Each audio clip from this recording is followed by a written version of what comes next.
Bonjour chers tous, que Dieu vous bénisse très abondamment. Eh bien, nous sommes à une saison où le diable s'agite. Le diable a peur. L'évangile progresse. Le nom de Jésus est élevé et glorifié dans les nations. Écoutez-moi attentivement. En tant que croyant, il ne faut pas avoir peur de faire participer son argent pour l'avancement de l'œuvre de Dieu sur la terre des hommes. C'est la raison pour laquelle Dieu te bénit et que Dieu continuera de te bénir. Ça doit être sans honte. Comment comprendre qu'on puisse paniquer parce que quelqu'un aura donné 2 000 euros, 20 000 euros, 100 000 euros, c'est-à-dire 60 millions, 50 millions, 5 millions, 2 millions pour l'œuvre de Dieu. C'est rien du tout par rapport à l'immensité de la grâce qui nous a été accordée. Écoutez-moi bien, Jésus dit, je suis venu afin que les brebis aient la vie et qu'elles soient dans l'abondance. Le concepteur du bien-être, du bonheur, de la prospérité, de la richesse, de la gloire, c'est Dieu, ce n'est pas Satan. Regardez attentivement et réfléchissons. Les gens dépensent des sommes faramineuses en boîte de nuit. Ils sont libres. J'entends. Mais il n'y a pas de problème. Les gens dépensent pour les sectes. Font des sacrifices aux marabouts, aux féticheurs. D'autres vont jusqu'à donner leur père, leur mère pour avoir la gloire. Et ça ne frustre personne. Mais quand quelqu'un se lève en disant « Je donne l'argent à ce Dieu qui m'a béni », alors ça dérange. Pourquoi ça dérange? Parce que Satan sait quelle est la grâce qui est rattachée à la sémence, au sacrifice, et il veut empêcher les saints de jouir de cette grâce. Il sait qu'aussi longtemps que tu vas t'arrêter simplement à la prière, au jeûne, le démon de la pauvreté, tu ne vas pas le vaincre. Il faut associer à ça le levier du sacrifice et le travail. Voilà les choses qui vont te permettre de voir la gloire de Dieu éclater dans ta vie. Les gens dépensent de l'argent pour leur maîtresse, construisant des maisons, des voitures, ça ne dérange pas. Mais est-ce que tu sais que le meilleur investissement qu'on peut faire sur le soleil, c'est participer à l'œuvre de Dieu sur la terre des hommes? Ça t'apporte d'abord la joie intérieure, le bonheur, c'est vraiment une assurance d'une vie heureuse sur la terre et comblée après la terre.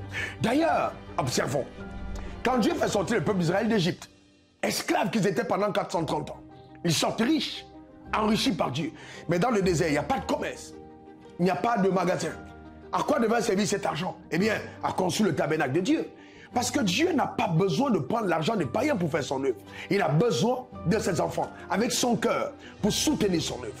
Ceux qui n'ont pas bâti le tabernacle, mais qui ont fait le veau d'or, quelle était leur fin? Ils sont morts. Moïse n'a pas eu peur de dire que chacun apporte librement, selon la bénédiction que Dieu lui a accordée, des offrandes.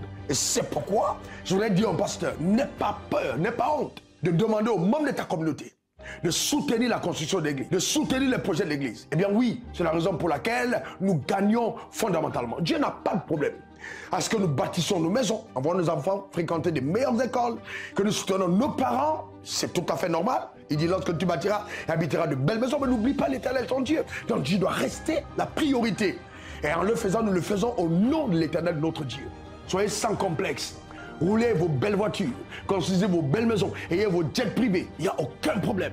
Le Dieu que nous servons est le concepteur du bonheur, du bien-être, de la gloire. C'est lui, ce n'est pas Satan. Satan n'est qu'un usurpateur, un anarcheur, un menteur. Il ne faut pas écouter justement ces faux discours, même de ces relais, de ces prophètes sur le net. Il y a mieux que ça. Vous voyez, c'est très important. Moi, je sais d'où je viens. Dieu m'a tiré de la poussière. Mon premier salaire, c'était 25 000. Le deuxième, 20 000 francs CFA par mois. Le troisième, 15 000 francs CFA par mois pendant 2 ans. Et aujourd'hui, je suis multimilliardaire. Par la grâce de Dieu. Je n'ai pas honte de le dire. Je l'affirme. Parce que sa grâce a fait de moi ce que je suis. Et je dépense en termes d'évangile. Plus d'1 milliard de francs CFA l'année. Les différents programmes que nous faisons dans le monde, lève-toi, c'est immensement d'argent dépensé. Quand on voit des gens apporter des enveloppes, venir faire des offrandes, les gens se disent « Ouais, mais ces hommes sont en train de s'enrichir avec l'argent du peuple. » Non, non, non, non, non, non, non, non. Heureusement, moi, c'est un mandat que Dieu m'a donné. Dieu m'a appelé vraiment à partager l'évangile, à enseigner, à communiquer la grâce, à montrer aux saints comment créer de la richesse. C'est possible.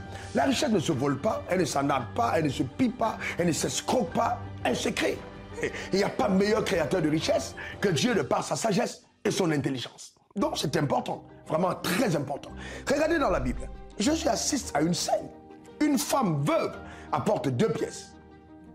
Il dit, cette femme-là, alors qu'il y avait des riches qui donnaient, a donné mieux que tout le monde.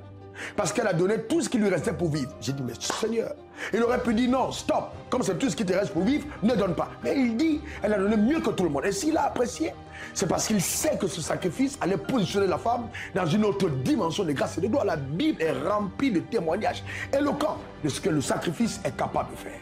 C'est pour ça que Satan l'enseigne. C'est pour ça que Satan demande à ses gars d'aller chez les marabouts, donner de l'argent, sacrifier les parties de leur corps, sacrifier leurs parents. Eh bien, nous faisons mieux. Nous donnons au Créateur, à celui qui a la vie, le dépositeur du bonheur, celui qui est capable d'élever, de protéger, capable de t'assurer une vie meilleure sur la terre et qui te récompensera. Il te récompensera. Dans le siècle avait dit, c'est quelque chose de fabuleux. Donc, je veux te dire, n'aie aucun complexe, sers Dieu avec tes ressources. Pasteur, tu as une vision, demande au peuple qu'il participe sans gêne. Si simplement tu sais dans ton homme intérieur que tu n'es pas en train d'arnaquer le peuple, fais-le avec zèle. Dieu te récompensera d'encourager tes fidèles à aller dans la voie de la bénédiction. Ne nous cachons pas, ce n'est pas de l'arnaque, nous sommes dans la vérité. Ne nous cachons pas, il faut le faire avec liberté. Et moi je vous dis une chose, ça fait partie de mon couloir, ça fait partie de ma course, ça fait partie de mon mandat. Ah bien, je le dis, et mon église le sait, je ne suis pas salarié de mon église, je donne, et même plus que tout le monde, mon épouse avec, et j'en suis fier, parce que je sais où il m'a ramassé. Christ est ma vie, et donc personne ne pourra intimider. Je sais ce qu'il a fait dans ma vie, et ce que ses enseignements sont capables de produire dans la vie de plusieurs. Donc, mes frères et sœurs, il est temps pour le monde francophone de se lever et que nous vivions une autre dimension de la visitation divine. Jésus a dit, je suis venu afin que les brebis aient la vie et qu'elles soient dans l'abondance. Donc, les païens, ce ne sont pas eux qui vont supporter l'œuvre de Dieu. Dieu a besoin que ses enfants participent à cela. Et c'est pourquoi on doit prouver qu'être un enfant de Dieu, c'est un privilège inouï. Il dit, voyez quel amour, je vous ai témoigné pour que vous soyez appelés enfants de Dieu et vous l'êtes, nous le sommes. Nous sommes enfants de Dieu. On ne va pas le devenir. On ne sommes pas l'enfant d'hommes pauvres. Nous sommes les enfants de l'être le plus riche de l'univers, le plus puissant. Que notre vie sur la terre reflète cela. On n'allume pas la lampe pour la mettre sous la table, sur la table afin qu'elle brille. Il est temps pour toi de briller. Si pendant longtemps tu as été tenu par la captivité de la pauvreté, ta liberté est arrivée. Reçois-la maintenant dans le nom suprême de Jésus. Donne-moi 3 bons amen. Amen, amen, amen. C'est suffisant. Tu vas voir quelque chose arriver dans ta vie. Tu témoigneras de la bonté de Dieu. Que Dieu te garde et que Dieu te bénisse. Pour te servir, c'est moi, RW, diplômé de l'Académie du désert. Je n'ai pas honte de mon passé et je sais où je vais.